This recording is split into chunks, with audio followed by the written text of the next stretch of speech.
बिहार में पिछले साल एक के बाद एक 18 पुल गिर गए।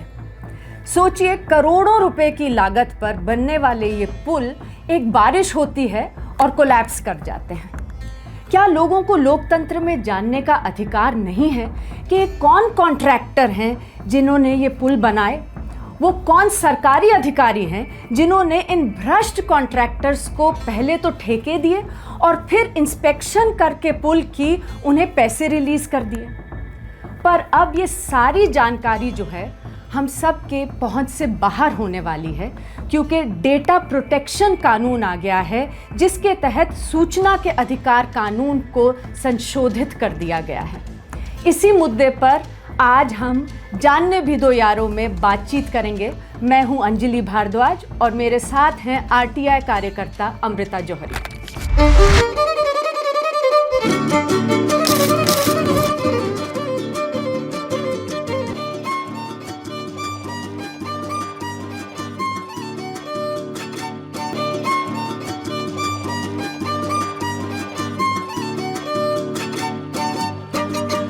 हाल ही में पार्लियामेंट ने डिजिटल पर्सनल डेटा प्रोटेक्शन कानून लेकर आई है और अब केंद्र सरकार जो है उसे लागू करने वाली है।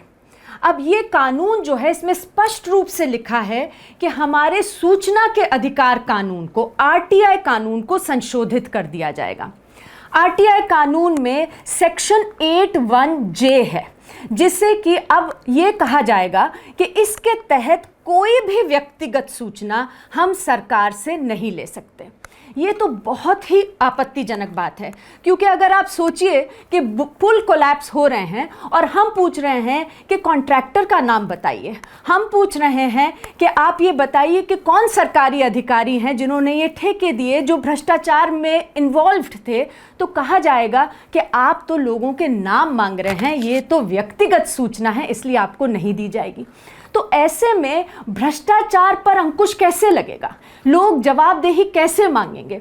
इसीलिए आज लोग ये कह रहे हैं कि ये जो कानून आया है, ये डेटा प्रोटेक्शन कानून कम और भ्रष्टाचार प्रोटेक्शन कानून ज़्यादा लग रहा है।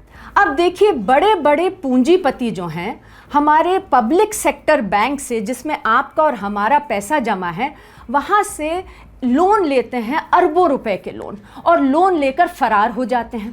अब बैंक्स क्या कर रहे हैं? वो कहते हैं हम आपका लोन राइट ऑफ कर देते हैं। ये सोचिए कि आप और हम कोई लोन लें और फरार हो जाएं, तो क्या बैंक लोन राइट ऑफ कर देंगे? एक छोटा किसान कहीं पर 10,000 रुपये का भी लोन लेता है, तो क्या वो लोन माफ़ हो जाता है? और ये जो पूंजीपति हैं, ये लोन लेकर इनके लोन राइट ऑफ हो जाते हैं। अगर देखा जाए तो पिछले 10 साल में 16 लाख करोड़ से ज़्यादा के लोन राइट ऑफ हुए हैं।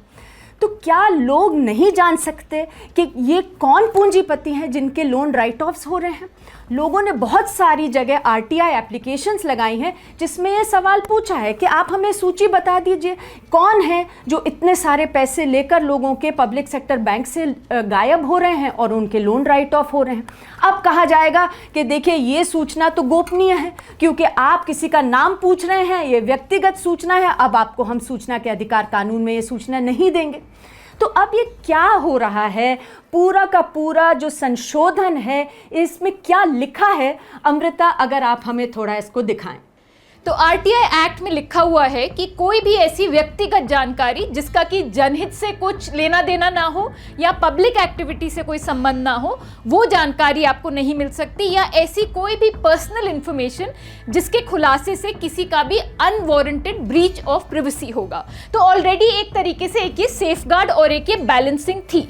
अब डेटा प्रोटेक्शन एक्ट के तहत क्या किया गया है कि ये सारे के सारे जो एक डिटेल्ड प्रावधान थे, उस सब को हटा के केवल अब ये बोल दिया गया है कि अब से आपको कोई भी व्यक्तिगत जानकारी धारा 8 के तहत आरटीआई में नहीं मिल पाएगी।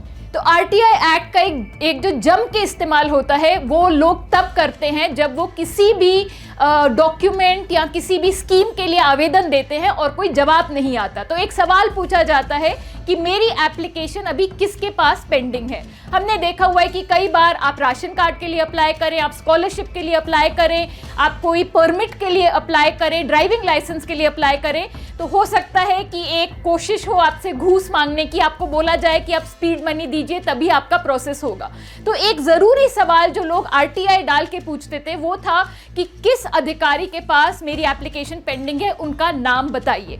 अब आप ये सोचिए कि इस अमेंडमेंट के बाद हो सकता है कि ये भी जानकारी हमें ना मिले, क्योंकि बोला जाएगा कि उन अफसर का नाम तो उनकी व्यक्तिगत जानकारी है, तो हम आपको कैसे दे सकते हैं। तो ये तो लोगों के सूचना के अधिकार पर बहुत ही गहरी चोट लगने वाली है। पिछले साल हम सबको याद है कैसे सुप्रीम कोर्ट ने इलेक्टोरल बॉन्ड्स की स्कीम को रद्द कर दिया। कोर्ट ने कहा कि लोगों को जानने का हक है कि उनकी पॉलिटिकल पार्टीज हमारे देश में जो हैं वो कहाँ से पैसे ले रही हैं। अब आप ये सोचिए, तो जाहिर सी बात है कि पॉलिटिकल पार्टी जिससे चंदा लेती हैं उन्हीं के लिए काम करेंगी।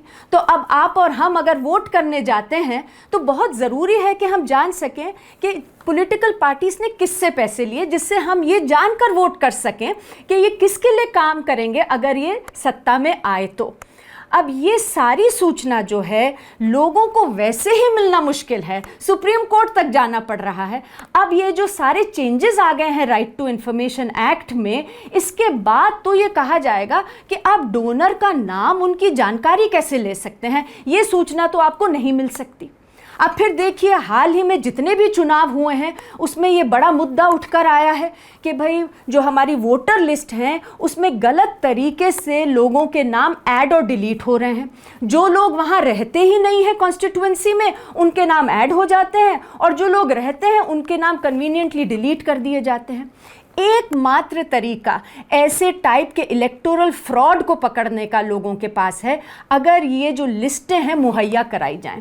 जब ये कानून लागू हो जाएगा, डिजिटल पर्सनल डेटा प्रोटेक्शन कानून, तो इलेक्शन कमीशन ऑफ इंडिया तो हमें अब ये कहेगा कि देखिए इसमें तो लोगों का नाम है, उनका पता है, उनकी फोटोग्राफ है, तो ये सूचना हम कैसे मुहैया कराएं। तो बड़ा प्रश्न चिन्ह लग जाएगा। हो सकता है कि ये जो पूरी सूचना इतनी ज़रूरी है इलेक्टोरल फ्रॉड को रोकने के लिए, ये भी बंद हो जाए लोगों को मिलना।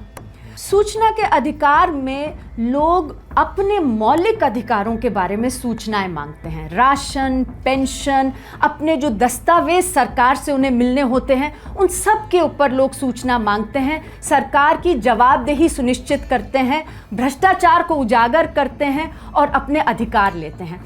इस पर क्या असर पड़ने वाला है इस सब संशोधन का, अमृता अगर आप दिखाएं। इनफैक्ट इसी मुद्दे को लेकर नीति आयोग ने भी ऑब्जेक्शंस दी थी इस संशोधन को, और नीति आयोग ने बोला था कि यदि 81J को इस तरीके से अमेंड कर दिया गया तो अब से तो वो वाली जानकारी, पर्सनल इंफॉर्मेशन सरकारी अफसरों की जो कि जनहित में मिलनी चाहिए, वो भी नहीं मिलेगी। इस पे इंडियन एक्सप्रेस ने एक डिटेल्ड रिपोर्ट करी थी कि उनके क्या एग्जैक्ट ऑब्जेक्शंस थे, लेकिन सरकार ने इन ऑब्जेक्शंस को बिल्कुल ध्यान नहीं दिया और इनको बिल्कुल भी ऑन बोर्ड नहीं लिया और वैसे ही पूरी तरीके से कानून को संशोधित कर दिया। तो इसका तो मतलब हुआ कि ये केवल नागरिक नहीं कह रहे, नीति आयोग भी ये कह रहा है कि इस तरीके का संशोधन आने से जवाबदेही, जो पब्लिक सर्वेंट्स की जवाबदेही होनी चाहिए लोकतंत्र में, वो खत्म हो जाएगी। उसके बावजूद हमने देखा कि कैसे इस कानून को पार्लियामेंट में पुश किया गया और अब सरकार तेजी से इस कानून को लागू करने वाली है। इनफैक्ट इस पर ऑपोजिशन पार्टीज ने भी बात उठाई है। 130 से ज़्यादा सांसदों ने मंत्री को एक चिट्ठी भेजी है कि डेटा प्रोटेक्शन एक्ट के माध्यम से आरटीआई कानून में कोई संशोधन नहीं किया जाना चाहिए। और हाल ही में इंडिया अलायंस ने इसी मुद्दे पर एक प्रेस कॉन्फ्रेंस भी करी। बट एक जॉइंट पिटीशन जिसमें जो सबसे महत्वपूर्ण बात है कि डिजिटल डेटा प्रोटेक्शन एक्ट ने भारत के पार्लियामेंट में पास हुए राइट टू इंफॉर्मेशन एक्ट की धज्जियां उड़ा दी। It has devastated another act passed by the parliament which is the right to information act. Very surreptitiously, maliciously and mischievously, the right of citizens to information has been snatched by the recent Digital Data Protection Act. तो इस bill पर सुझाव यह है कि we are requesting the minister of information technology We urge you to repeal Section 44(3) of the Digital Personal Data Protection Act. और ये जो पिटिशन है, इस पिटिशन पर किन महान हस्तियों का, नेताओं का हस्ताक्षर समर्थन है? आदरणीय राहुल गांधी जी का, अखिलेश यादव जी का, बालू जी का, जॉन पीटर्स जी का, विभिन्न हमारे जो समर्थक करने वाले जो दल हैं, चाहे वो एनसीपी हो, चाहे वो शिवसेना यूपीटी हो, विभिन्न दलों के साथ हमने विचार विमर्श कर therefore we got a representation of the India Alliance, and right now we have close to 120-130 signatures on this with some very eminent voices of the opposition. विरोधी दलों के बहुत अहम नेताओं की आवाज, उनका हस्ताक्षर इस पिटीशन पर है। आप बिल्कुल क्लियरली एक मैसेज दे रहे हैं कि कोई भी information, right to information act को आप रोड टू इग्नोरेंस की तरफ लेकर जा रहे हैं कि जनता को पता ही नहीं चलेगा, तो ना कोई भ्रष्टाचार हो रहा है, ना कुछ दिख रहा है, ना हमने किया है। ये बहुत दुर्भाग्यपूर्ण है। सारे राज्यों में जो भ्रष्टाचार की बातें निकली हैं वो आरटीआई के माध्यम से ही निकली हैं, उसी पे सबसे बड़ा हमला हो रहा है। ये दुर्भाग्यपूर्ण है। और मैं आपको एक और चीज बताऊं, ये जो डीपीडीपी एक्ट था जो 2019 में पहले आया था, उसमें कोई ऐसा प्रावधान नहीं था। 2021 में भी जो लाए थे जेपीसी के बाद, उसमें भी ये प्रावधान नहीं था।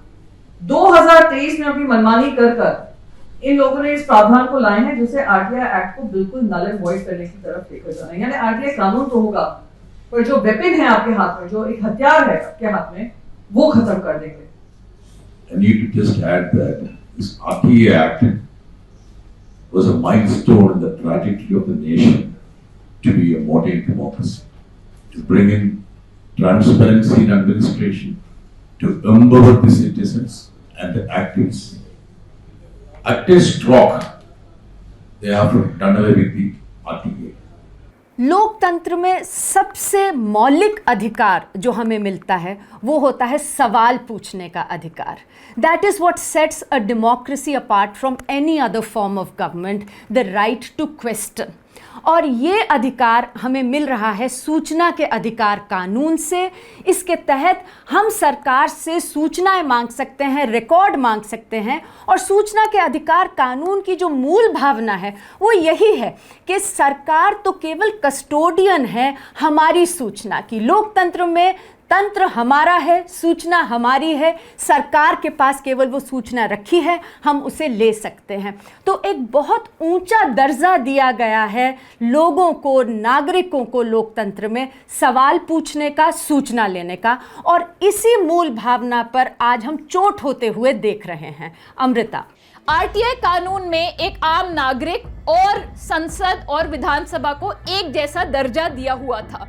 कानून में क्या लिखा हुआ था कि कोई भी ऐसी जानकारी जो कि आप पार्लियामेंट या लेजिस्लेचर को मना नहीं कर सकते, वो एक आम नागरिक को भी मना नहीं कर सकते। एक तरीके से जो सरकार की जवाबदेही एक एमपी या एमएलए की ओर बनती है, वही जवाबदेही सरकार की एक आम नागरिक की ओर भी बढ़ती है। और इनफैक्ट ये वाला जो प्रावधान था, ये जितने भी एग्जेम्पशंस हैं धारा 8 पे, उन सब पे लागू था। लेकिन डेटा प्रोटेक्शन एक्ट के तहत, जिसमें कि बोला तो गया कि हम सिर्फ 81J को अमेंड कर रहे हैं, ये जरूरी प्रावधान भी हटा दिया गया। इसके बावजूद कि कई ऐसे हाईकोर्ट के जजमेंट्स हैं जिसमें ये रूलिंग दी गई है कि ये वाला प्रावधान ना केवल व्यक्तिगत जानकारी, जबकि बाकी भी सारी एग्जेम्पशंस, चाहे वो नेशनल सिक्योरिटी हो, चाहे वो फिडुशियरी रिलेशनशिप हो, उन सब पर भी लागू है। तो ये तो एक बहुत बड़ी चोट पहुंची है, एक बहुत बड़ा धक्का लगा है हमारे जानने के हक को। तो हम देख रहे हैं कि किस तरीके से सिस्टमैटिकली हमारे सूचना के अधिकार को रिस्ट्रिक्ट करने की कोशिश चल रही है। अनफॉर्चुनेटली ये जो डेटा प्रोटेक्शन कानून आ रहा है, इसमें और भी तमाम प्रावधान हैं जो हमारे लोकतांत्रिक हकों के ऊपर बहुत भारी पड़ेंगे। Freedom of speech, media freedom, इन सब के ऊपर इनका बहुत गहरा प्रभाव पड़ेगा, जिसके बारे में हम अगले हफ्तों में चर्चा ज़रूर करेंगे। पर अब हम बात करते हैं पारदर्शिता में दुनिया में क्या रीसेंट डेवलपमेंट्स चल रही हैं।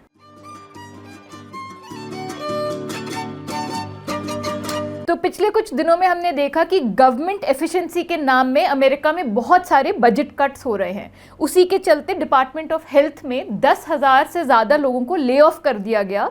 और उसी में एक ज़रूरी हिस्सा ये था कि जो CDC एक एजेंसी है जो कि है centre for disease control and prevention, उसमें जो RTI एक्ट के ऑफिस के जितने भी ऑफिशियल्स थे उन सबको भी हटा दिया गया।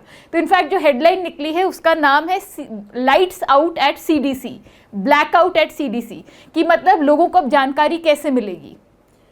बिल्कुल। और जो डोनाल्ड ट्रंप का जो रिश्ता है पारदर्शिता से, पहले से भी फ्रॉड रहा है। याद होगा अगर आपको तो 2016 में जो पहली बहुत पुरानी प्रथा चली आ रही थी कि जो प्रेसिडेंट होते थे यूनाइटेड स्टेट्स ऑफ अमेरिका के, वो अपने इनकम टैक्स रिटर्न्स को वो पब्लिक करते थे। तो जब ट्रंप आए उन्होंने 2016 में कहा मैं नहीं करूँगा।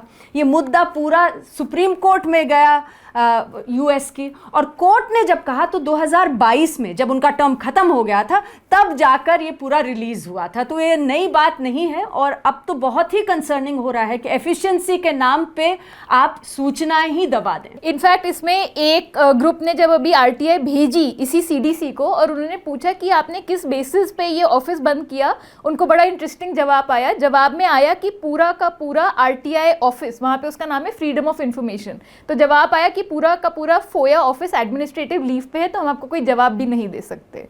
चलिए, तो ना रहेगा बांस ना बजेगी बांसुरी, मतलब ये तो आपने एडमिनिस्ट्रेटिवली ही किल कर दिया लोगों के सूचना के अधिकार कानून को। एक और इंटरेस्टिंग खबर आई है पिछले कुछ दिनों में कि एक RTI के माध्यम से पता चला है कि एम्स, जो कि एक बहुत ही लीडिंग अस्पताल है देश भर में, जहाँ पे डॉक्टर्स की ट्रेनिंग भी होती है, देश भर से लोग आते हैं पढ़ने के लिए भी और ऑफकोर्स अपना इलाज कराने के लिए भी, वहाँ पे 35% फैकल्टी के पद खाली पड़े हैं। तो आप सोचिए कि शिक्षा के ऊपर इतनी ज़्यादा एक जोर है, स्कीमें इतनी सारी हैं, पूरे समय पे बातचीत में लगा रहता है और शिक्षा के सेक्टर पे बहुत जम के इस्तेमाल हुआ है RTI एक्ट का। तो अगर टीचर्स के पद ही खाली रहेंगे तो आगे जाके मतलब हम क्या उम्मीद रख सकते हैं कि कैसे शिक्षा ठीक से चलेगी।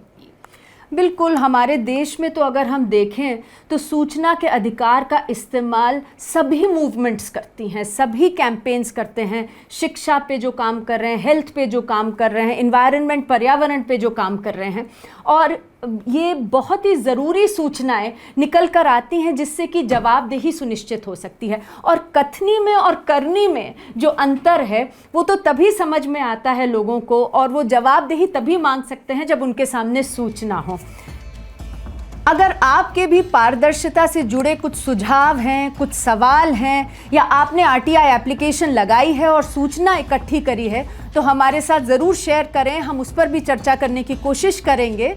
आप लिख सकते हैं email ID पर janne bhi do yaro@gmail.com।